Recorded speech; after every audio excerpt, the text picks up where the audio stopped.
Hello student teachers, and welcome to your second week as a student teacher. Congratulations on making it through your first week. I want to draw your attention to my gnome back there. Last week he was standing in snow, and today you can probably see the sun shining through. So it really is a pretty day here in the mountains. And looks like he's been doing some partying. Last night I heard some music out here, something about Red Solo Cup, I Fill You Up. Anyway, hope he's not planning to post any of those party pictures on Facebook. There are a couple of things I wanted to talk to you about today. This is information that came from your supervisors after they met with you the first week. These were some common questions that you all have. One is about the co-teaching model. Many of your cooperating teachers will have you co-teach, and that's great. Some of your cooperating teachers may even have you teach independently and do some lesson planning and teaching some lessons on your own, and that's wonderful too. It really is a decision between you and your cooperating teacher and your supervisor. So just understand that you'll do a lot of teaching, more than just the 5-day impact project. You'll do co-teaching, and you'll also do some teaching on your own.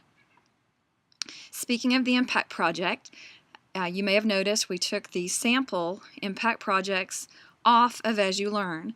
We did that because of the new format. We felt like having those old samples on there would be confusing for you.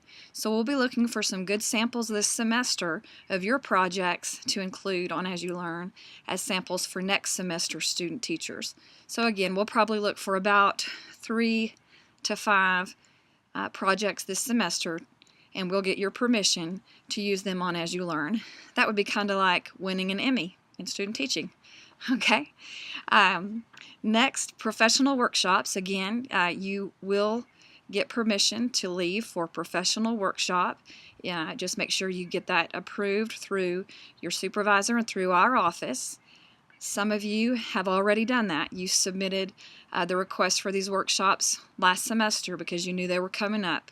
And I think that's fabulous, and you can use that on your professional development plan. Some of you were accepted even into like the undergraduate research conference, which is also fantastic and will be a great thing to put on your professional development plan and your resume. But those again have already been approved. You may have graduate school interviews or teaching interviews come up at the end of the semester. Some of you have asked your supervisors about that already. And again, as long as it's not something that is frequent, we will approve those. Again, if it's not frequent. Professional items. Your supervisors wanted me to remind you to be professional. You're not a student really anymore. You're a teacher candidate. There's a fine line between your presence in there as a teacher candidate and that of a student, especially if you're in secondary, since some of you are very close in age. So really remember that professionalism component. Along with that, listen to what your cooperating teachers are telling you.